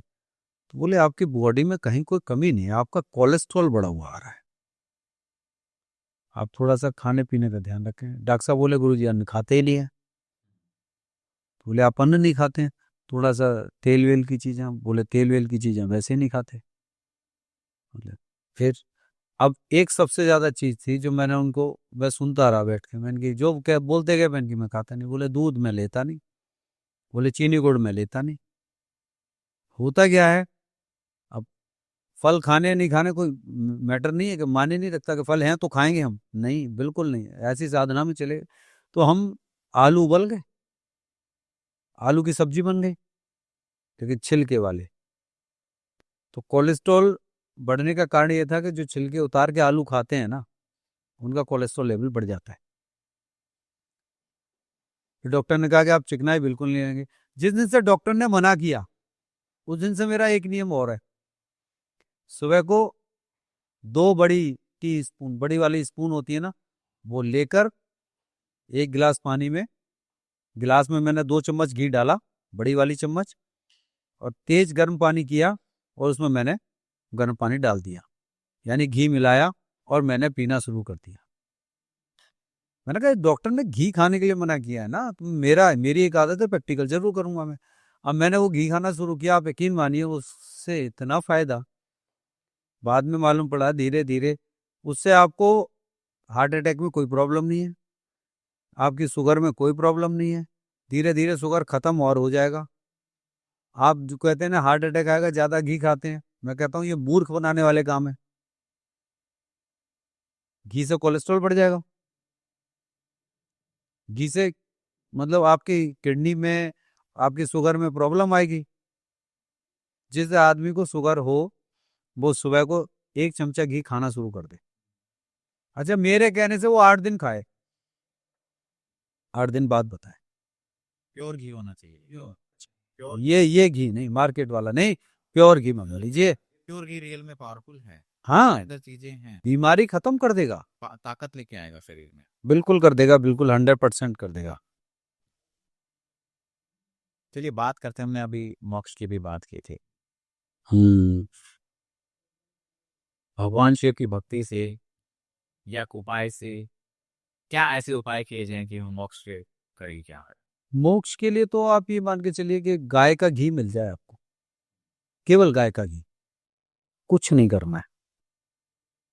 मोक्ष मतलब हम ये भी कह सकते हैं कि हम बड़े सुख में जीवन व्यतीत करें, वो भी एक तरीके का मोक्ष ही हो गया। नहीं, वो नहीं होगा। नहीं, ये वो मोक्ष नहीं है, वो केवल आपके जीवन के जितने भी कष्ट हैं उन सबसे मुक्ति पाने के लिए, कि मैं इन सबसे बरी हो जाऊं और मैं चला जाऊं, तो वो आपकी भाषा में मोक्ष है। लेकिन वहां जाने के लिए वो मोक्ष, ये मोक्ष नहीं है जिसे आप मोक्ष समझ रहे हैं। वहां जाने के लिए तो आपको बहुत मेहनत करनी पड़ेगी, और मेहनत के साथ साथ आपको चाहते हो कि पूरे जितनी समस्याएं चल रही हैं, इन समस्याओं के साथ साथ हम आनंद लेते हुए अपने जीवन को आगे बढ़ें, और इस मनुष्य योनि के जीवन को आनंदित रूप से जीते हुए और भगवान शिव के चरणों में चले जाएं। तो गाय का शुद्ध देसी घी लीजिए। एक बार फिर बता दूं, आप अपने मनुष्य योनि के जीवन को आनंदित रूप से जीते हुए, खुशियों के साथ जीते हुए, यदि आप जीना चाहते हैं खुश होकर, आनंदित होकर जीते हुए, और मोक्ष की प्राप्ति चाहते हैं, तो उसके लिए देसी गाय का घी हो, गाय का घी हो, वो मंगा के रख लीजिए। 1 किलो 1800, 2000, 2200 कितने का भी आए, केवल 1 चम्मच उसमें से घी निकाल के आप लेके चले जाइए। ओम मृत्युंजयाय नमः, ओम मृत्युंजयाय नमः। 1 चम्मच घी चढ़ाना है, केवल आपको आधा चम्मच चढ़ाइए, 1 चने के दाने के बराबर चढ़ाइए, लेकिन कम से कम 51 मालाओं का जाप करना शुरू कर दीजिए। ऐसा करने वाला व्यक्ति आनंदित होता, आनंदित आनंद के साथ रहते हुए मोक्ष की प्राप्ति करता है। लेकिन चाहिए लास्ट में सब कुछ और पूरे जीवन में हम करते कुछ नहीं है। भगवान भोलेनाथ बड़े प्रसन्न है, बोले बारे मनुष्य तू करना कुछ नहीं चाहता, लास्ट में आना स्वर्ग चाहता है। How can it possible? मिल जाएगा क्या? नहीं मिलेगा। तो इस चीज का भी हमें विशेष ध्यान रखने की आवश्यकता है कि हमें एक एक चीज के लिए क्या क्या हमें करना पड़ेगा और किस तरीके से हम उसको करें। अगर हम बात करें जैसे वंश वृद्धि, संतान प्राप्ति भी थोड़ा ना लोग काफी चिंतित रहते हैं। जिन लोगों के संतान से रिलेटेड समस्याएं होती हैं, संतान नहीं होती है, तो भगवान शिव की किस तरीके से आराधना की जाए कि कहीं ना कहीं संतान प्राप्ति हो?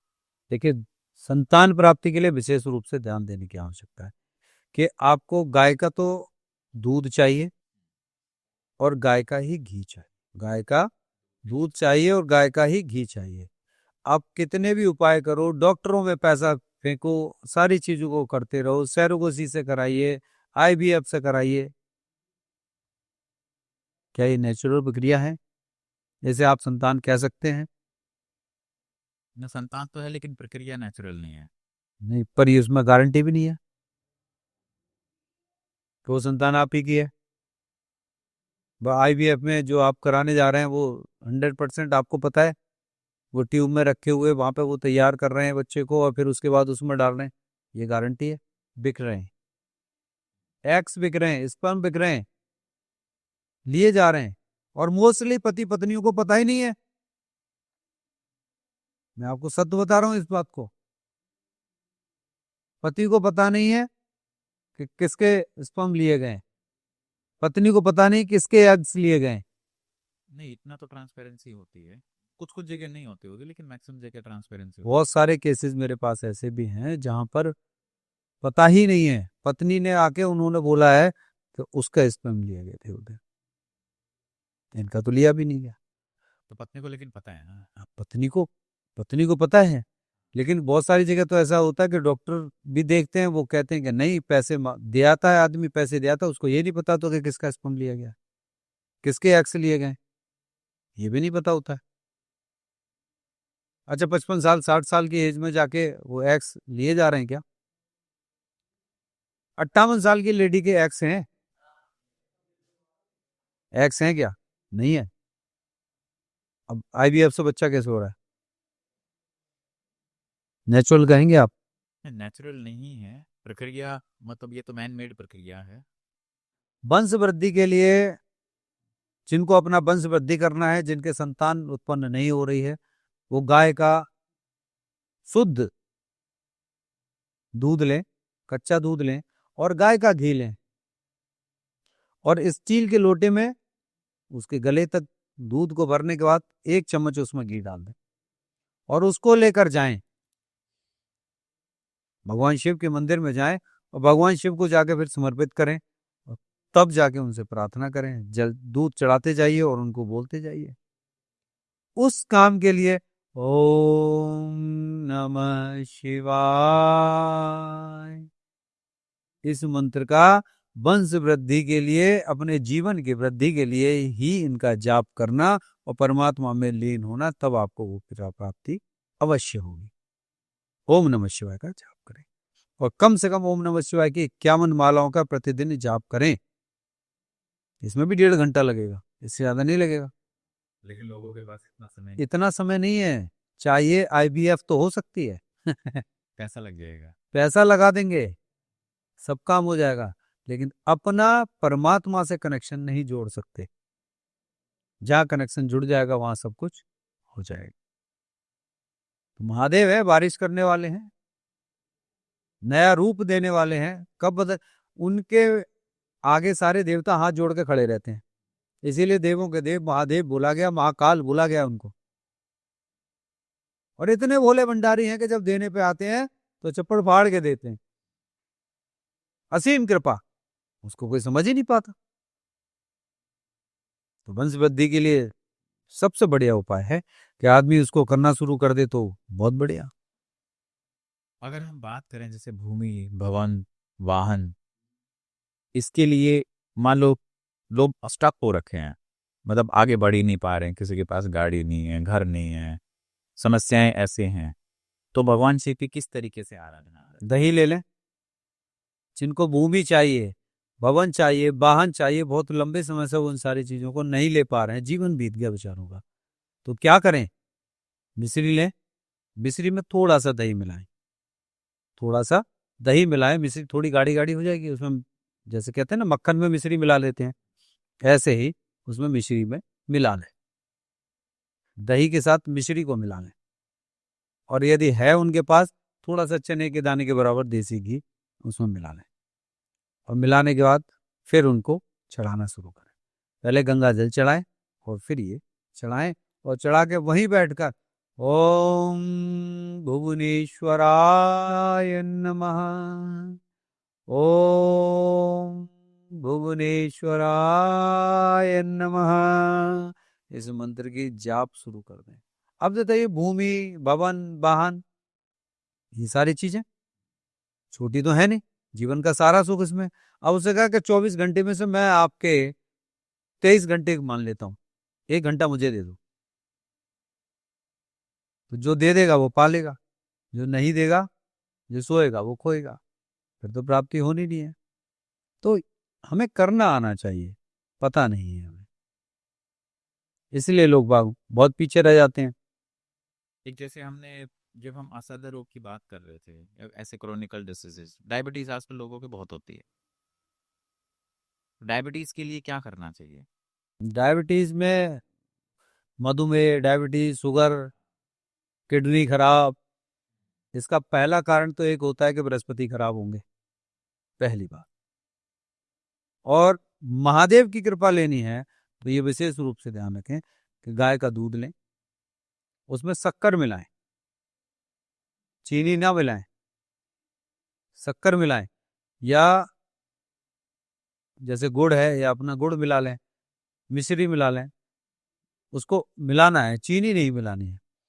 और मिलाने के बाद फिर अपने लोटे को ऐसे लेना है, बीच में रखना है हथेली पे ऐसे, और नीचे गर्दन पकड़ के जो लोग जल चढ़ाते हैं ना, नहीं चढ़ाना चाहिए, ऐसे धरातल पर रखिए और ऐसे 5 उंगलियों से उनको पकड़िए, ऐसे पकड़ के कमल के फूल पुष्प की तरह ऐसे पकड़ लीजिए। अब चढ़ाना है आपको ऐसे। तो जनरली लोग ऐसे गर्दन पकड़ के चढ़ाते हैं, तो वो गलत है। महामृत्युंजय मंत्र का जाप करें, ऐसे करके लेके ऐसे चढ़ाएं, धीरे धीरे धीरे। ओम त्र्यंबकं यजामहे सुगंधिं पुष्टिवर्धनम् उर्वारुकमिव वंदनान् मृत्युर्मोक्ष्यमामृतात्। ओम, इतना करना शुरू कर दें। उनकी जो शुगर डेली बन रही है ना, यदि उन्होंने कर लिया 21 माला कर लें, 11 माला कर लें, त्रयोदशी वाले दिन 11 माला कर लिया करें, रोजाना 1 माला करें, लेकिन ऐसे नहीं ऐसे नहीं। ओम त्र्यंबकं यजामहे सुगंधिं पुष्टिवर्धनम् उर्वारुकमिव बंधनान् मृत्युर्मोक्ष्यमामृतात्। ओम, रात को तो समय मिलेगा उनको, सुबह को समय नहीं। अच्छा, किसी के पास समय नहीं, सुबह 4 बजे से तो समय मिल सकता है उसको, तसल्ली से कर तो सकता है। और बोले उठना नहीं है, बोले महादेव अभी मैं सो रहा हूं, मुझ पर कृपा करो, मुझे उठा देना। वो उठा भी देंगे तब भी वो कुछ नहीं करेगा। मनुष्य बहुत बड़ा आलसी है, उसके बस की नहीं है, कुछ कर पाना बस की है ही नहीं। कर जो कर लेते हैं वो पा लेते हैं, उन्हीं का नाम इतिहास में लिख जाता है। मैंने कहा ना, मैं तो तेरा हूं, तेरा ही रहूंगा सदा, बस इतना बता दे कि तू मेरा कब बनेगा। इस बात की लालसा है, इसी बात का आसरा है, और मुझे तो पता है कि मैं उसका हूं और वो मेरा है, जहां याद करता हूं मुझे मिलता है, इसलिए डर नहीं लगता मुझे।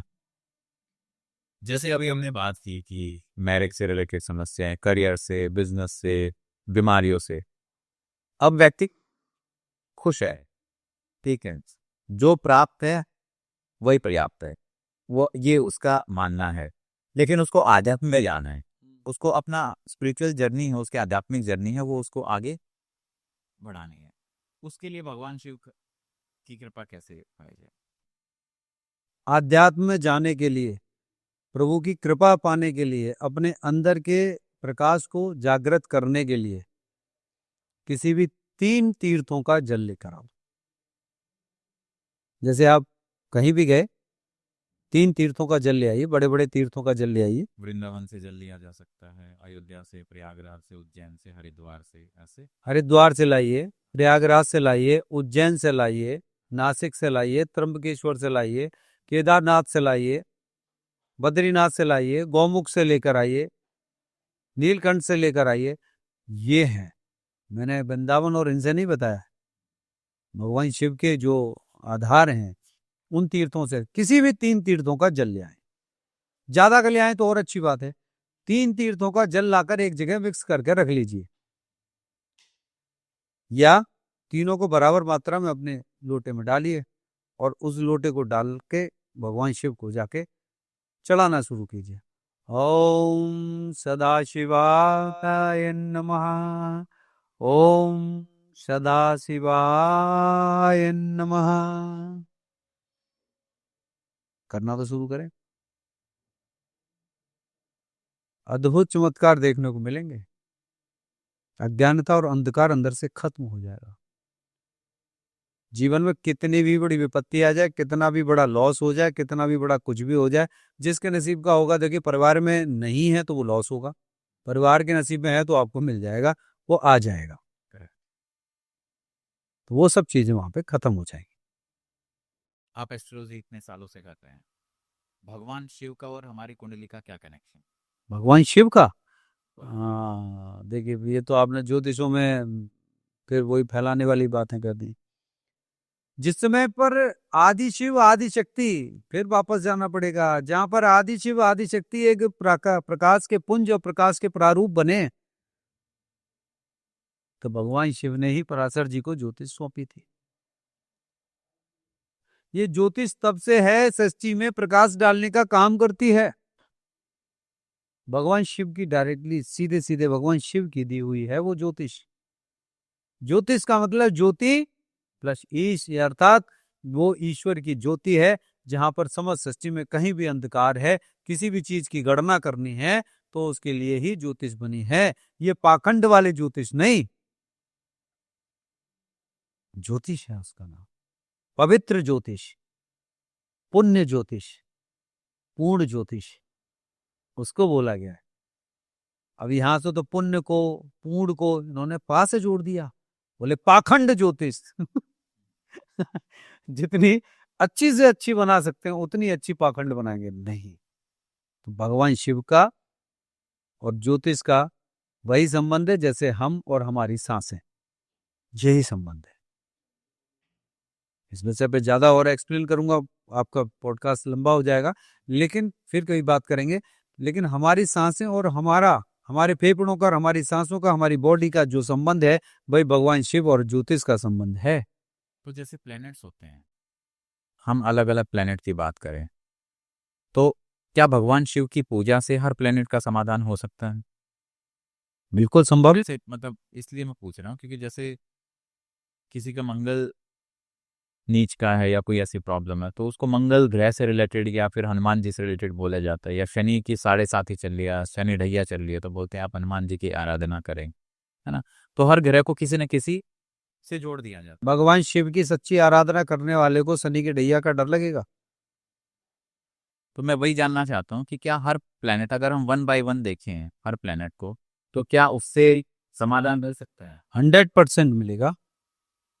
अगर हम जैसे चंद्रमा की बात करते हैं, जब कुंडली में देखते हैं तो मान लो चंद्रमा किसी का नीच है, उस केस में भगवान शिव की कृपा किस तरीके से बैलेंस कर सकते हैं? चंद्रमा नीच में है, चंद्रमा नीच में हो, चंद्रमा खराब हो, या माइग्रेन डिप्रेशन से संबंधित बहुत सारी समस्या, चंद्रमा केवल एक ही काम नहीं करता, चंद्रमा आपकी एजुकेशन को भी खराब कर देता है, चंद्रमा आपके दाम्पत्य जीवन को खराब करता है, चंद्रमा आपकी फाइनेंशियल पोजीशन को खराब करता है, चंद्रमा आपकी लिक्विड मनी को खत्म कर देता है। वही है, यदि खराब होने के बाद में तो ये सारी चीजों को खत्म करता है। इस कंडीशन से और एक ही काम करना चाहिए, दूध, कच्चा दूध लें, गाय का दूध मिल जाए तो अति उत्तम है। कच्चा दूध लीजिए, कच्चे दूध में शक्कर डालिए, बूरा डालें, बूरा सफेद वाला बूरा, वो डालिए, भगवान शिव को जाके चढ़ाना शुरू करें। 11 दाने चावल के चढ़ाना शुरू करें। और सफेद वाले जो फूल आते हैं ना, छोटे छोटे, देखिए ना, बहुत खड़े रहते हैं पेड़ों पे, उसमें से आप 7 फूल लेकर रोजाना भगवान शिव को चढ़ाना शुरू कर दें। ओम चंद्रशेखराय नमः। कितना भी भयंकर डिप्रेशन हो, लिक्विड मनी की समस्या हो, खत्म हो जाएगी, 100% खत्म हो जाएगी। मेरा कोई भी उपाय मेरे बिना प्रैक्टिकल किए हुए नहीं है। अगर हम मंगल ग्रह की बात करें, मंगल ग्रह से रिलेटेड कुंडली में समस्याएं बन रही है, तो किस तरीके से भगवान शिव की आराधना करें? मंगल के लिए हमें पूजा करनी है तो मतलब जैसे एक तो लाल फूल लेने की आवश्यकता है, थोड़ा सा शहद ले लें, लाल चंदन बहुत जरूरी है। भगवान शिव जी को गंगा जल से अभिषेक कराने के बाद लाल चंदन का लेप करें और लाल पुष्प लेकर वहां पर उनको चढ़ा दें। तो मंगल भूमि, भवन, वाहन देने वाले, ऋण कर्ज देने वाले, रोग देने वाले, तलाक कराने वाले, भाई बंधुओं में लड़ाई झगड़े कराने वाले, तो इन सारी चीजों को यदि आप करने लग जाएं और भगवान शिव को जाके समर्पित करें, भुवनेश्वराय नमः, कर्जा हो गया तो ऋण मुक्तेश्वराय नमः, 101% इसके रिजल्ट्स मिलेंगे।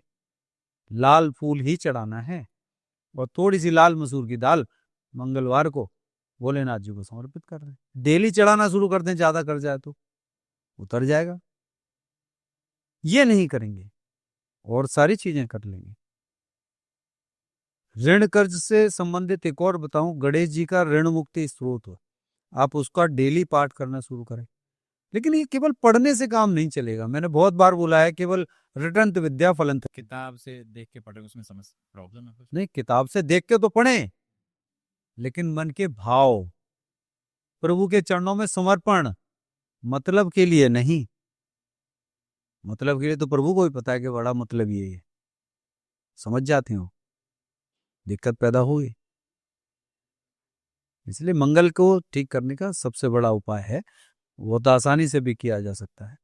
हनुमान जी की भी सेवा कर सकते हैं, लेकिन महादेव की बात करें तो महादेव को लाल चंदन का मंगल को सबसे अच्छा उपाय है कि मंगल को ठीक करना है तो लाल चंदन का उनको लेप करिए, गंगा जल से स्नान कराएं, थोड़ा सा शहद डाल के स्नान कराने के बाद लाल चंदन मिल जाता है तो लाल चंदन से उनको, जो लकड़ी वाला लाल चंदन, एक लाल चंदन आता है जिसको हम लेप करने वाला अलग आता है, लकड़ी को घिस के, जो लकड़ी को घिस के लाल चंदन उसको लेके वहां पे, और जिनके ऊपर कर्जा है वो लाल चंदन की लकड़ी को लें, एक चकला लें और वो जाके मंदिर में जाके वहां रखें,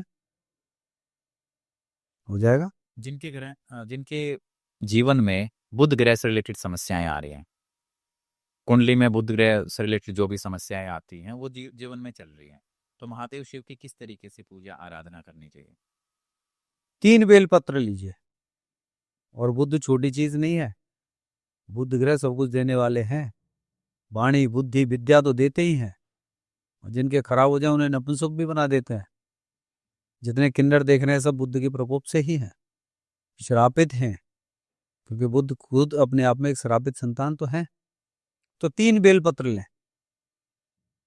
और तीनों बेलपत्र को थोड़ा थोड़ा सा चंदन, शहद और घी, ये तीनों चीज लगा दें, बीच में घी लगाएं, इधर शहद और इधर चंदन लगाएं। अब उनको सुनो, क्या नाम है, महादेव को एक एक बेलपत्र समर्पित करें। काशी वासी निवासिनाम काल भैरव पूजनम कोटि कन्या महादानम एक बिल्बम शिवार्पणम। दूसरा, फिर हाथ पे रखें, दर्शनम बिल्व पत्र से स्पर्शनम पापनाशनम अघोर पाप संहारम एक बिल्बम शिवार्पणम।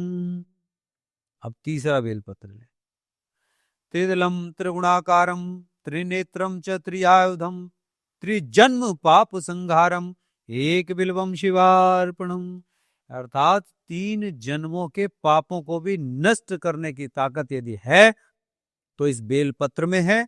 और बेलपत्र पे बीच में लगाया हुआ गाय का घी और एक तरफ चंदन और एक तरफ शहद, इस तरीके से समर्पित कर दिया जाए तो बुद्ध अपनी जगह पे बिल्कुल ठीक, और हरी मूंग हर बुधवार को वहां पे चढ़ा दिया जाए, अर्पित कर दिया जाए और भगवान शिव का वहां बैठ के जाप किया जाए, 100% बुद्ध ठीक हो जाएगा। चलिए बात करते हैं गुरु ग्रह। गुरु ग्रह अगर उंगली में प्रॉब्लम है, यदि बृहस्पति ठीक नहीं है, बृहस्पति क्या क्या देते हैं, बृहस्पति से आपकी शुगर भी है, मधुमेह भी है, किडनी की समस्या है, पढ़ाई लिखाई की समस्या है और कर्जे की भी समस्या है, बहुत सारी समस्याएं बृहस्पति देव देते भी हैं। बृहस्पति देव अच्छे ही नहीं है, बृहस्पति देव तो खराब भी देते हैं। तो बृहस्पति को ठीक करने के लिए सबसे पहला काम कि आप चंदन ले लें, सफेद चंदन, लकड़ी का सफेद चंदन, प्योर चंदन, और थोड़ी सी उसमें केसर डालें और उसको लेप करें, बना के लेप करके गंगा जल से स्नान कराने के बाद ये त्रिपुंड बना दीजिए भगवान शिव के माथे पर, ऐसे 3 उंगलियों से त्रिपुंड बना दीजिए और बीच में इस उंगली से लेकर गोल बिंदी लगा लें। त्रिपुंड के बीच में गोल बिंदी जरूर लगानी चाहिए, इनके तीसरे नेत्र की तरह काम करती है। तो वो लगाने के बाद कनेर के पीले पुष्प 11 पुष्प उनको समर्पित करना शुरू कर दें,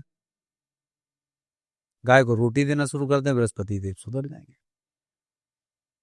बिल्कुल ठीक हो जाएंगे, पूर्ण कृपा प्राप्त होगी। परंतु छोटी छोटी चीजें करनी पड़ेंगी। अगर किसी के जीवन में शुक्र ग्रह से रिलेटेड समस्याएं आ रही हैं, कुंडली में शुक्र ग्रह की पोजीशन सही नहीं है या कुछ प्रॉब्लम्स हैं, तो फिर किस तरीके से महादेव शिव की आराधना करनी चाहिए? शुक्र ग्रह के लिए तो सबसे पहले भगवान शिव का स्नान इत्यादि करने के बाद दही लेना चाहिए, दही से उनको स्नान कराएं,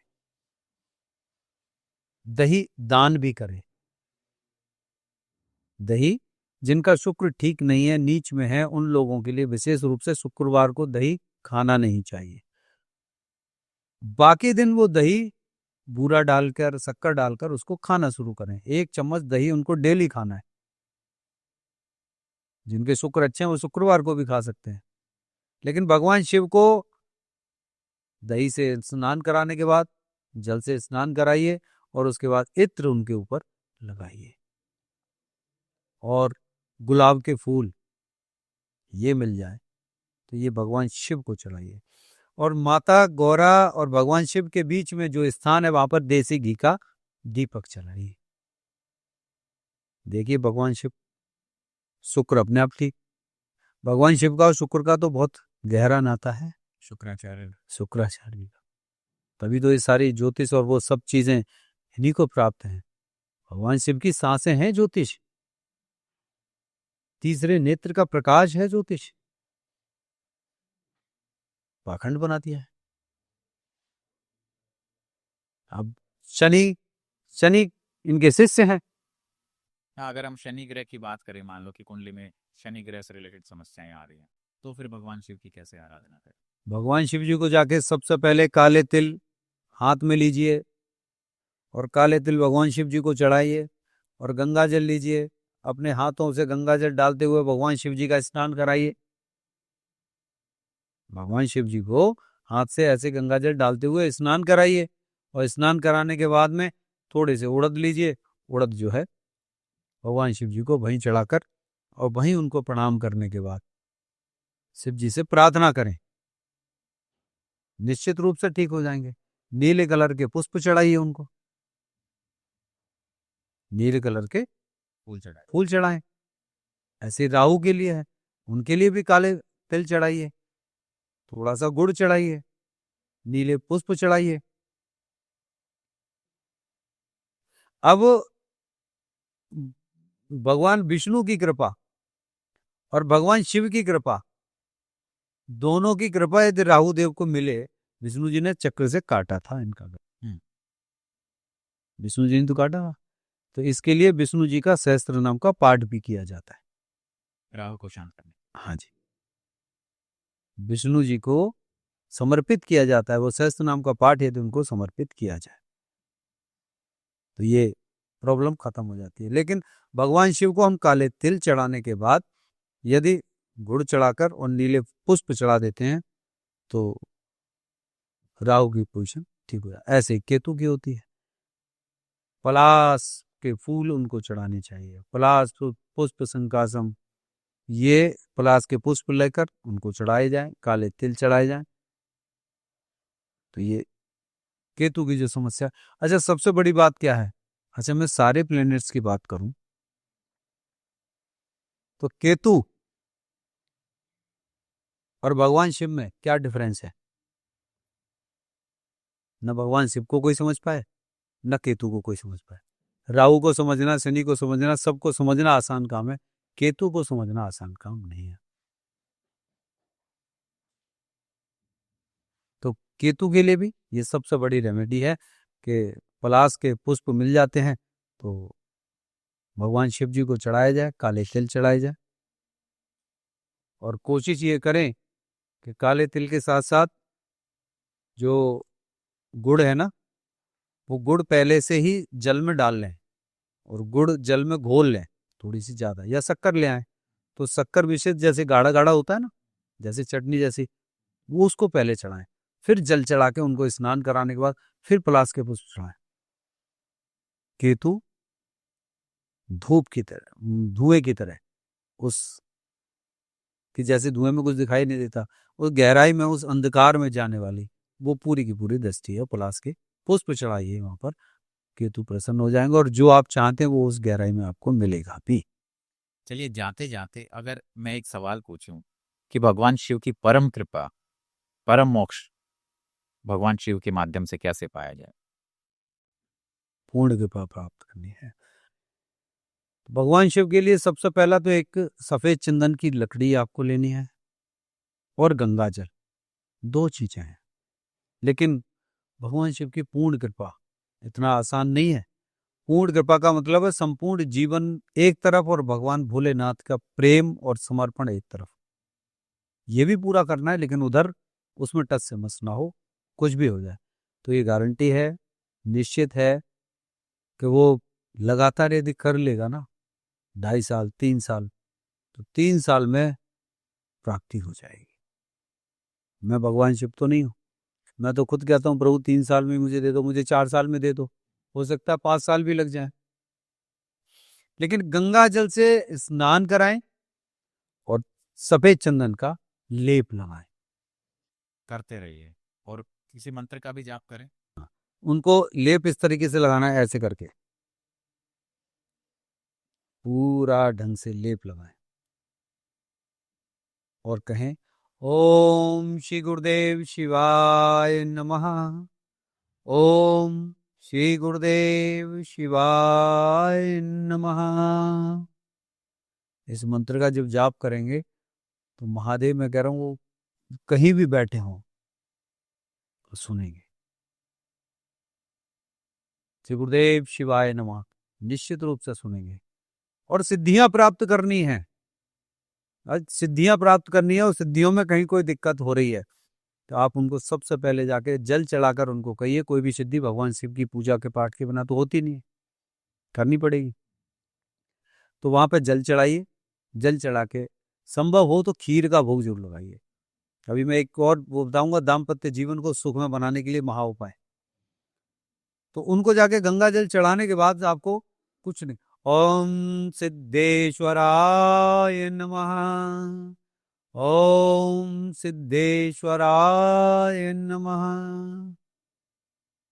11 बार बोलिए, 108 बार बोलिए और उसके बाद आप अपनी सिद्धियां कौन सी करेंगे पता नहीं, वो अपने आप बता देंगे कौन सी आपको करनी है। अब बात करते हैं दाम्पत्य जीवन को सुखमय बनाने के लिए, शुक्र को फल प्राप्त करना है, शुक्र के फल प्राप्त करने हैं, सुख को फलीभूत करने के लिए क्या करना चाहिए? भगवान शिव को दही चढ़ाएं, भगवान शिव को चंदन, सफेद चंदन का लेप लगाएं, इत्र लगाएं, गुलाब का फूल चढ़ाएं और माता गौरा और भगवान शिव के बीच जो स्थान है बीच में, वहां पर देसी घी का दीपक जलाएं और एवरी फ्राइडे अवश्य करें। और वहां बैठकर करके आए ओम उमा महेश्वराय नमः और ओम सर्वमंगल मांगल्ये शिवे सर्वार्थ साधके शरण्ये त्र्यंबके गौरी नारायणी नमोस्तुते। माता का मंत्र है, परंतु माँ भगवान शिव को भी साधने वाले हैं। ये करके देख लीजिए, 7 दिन नहीं लगेंगे, 7 डेज, 7 दिन लगातार संध्या काल में बैठ के मंदिर में चुपचाप आदमी करके आए और फिर बताए कि उनके पति पत्नी की भी, पत्नी भी प्यार से बोलने लग जाएगी, पति भी प्यार से बोलने लग जाएंगे, घर की कलेश खत्म। उपाय कोई ऐसे नहीं है कि जिनको हम कर ना सकें, कोई आडंबर नहीं है। और आज तो ये पूरा की पूरी चीजें ऐसे बता दी कि भगवान शिव को हर सोमवार को करें। सिर्फ महाशिवरात्रि ही नहीं, महाशिवरात्रि नहीं, जब कभी भी आप देखें, हर सोमवार को करें, हर शुक्रवार को करें, हर त्रयोदशी को करें, साल की 12 त्रयोदशी कर लें, साल की 24 त्रयोदशी कर लें और महाशिवरात्रियां कर लें। 1 साल के अंदर उस व्यक्ति को रिजल्ट मिल जाए। सर देखिए, किसी एक चीज के लिए करें। होता क्या है कि वह पंचामृत तो चढ़ा रहे हैं, पर मेरे आज ये पंचमेल खिचड़ी ना बनाए। एक चीज को टारगेट करें, 40 दिन में आपको 101% मिलेगी, ये बात पक्का। चलिए फिर इसी नोट पर हम इस पॉडकास्ट को यहीं एंड करते हैं। सो उम्मीद है दोस्तों आपको ये जानकारी अच्छी लगी होगी।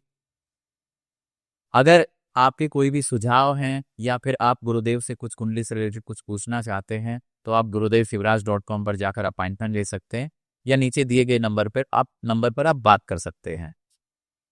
अगर आपको वीडियो अच्छा लगा हो तो इस चैनल को सब्सक्राइब जरूर कीजिएगा और अपने दोस्तों के साथ इस वीडियो को जरूर शेयर करें। तब तक बने रहिए हमारे साथ। धन्यवाद।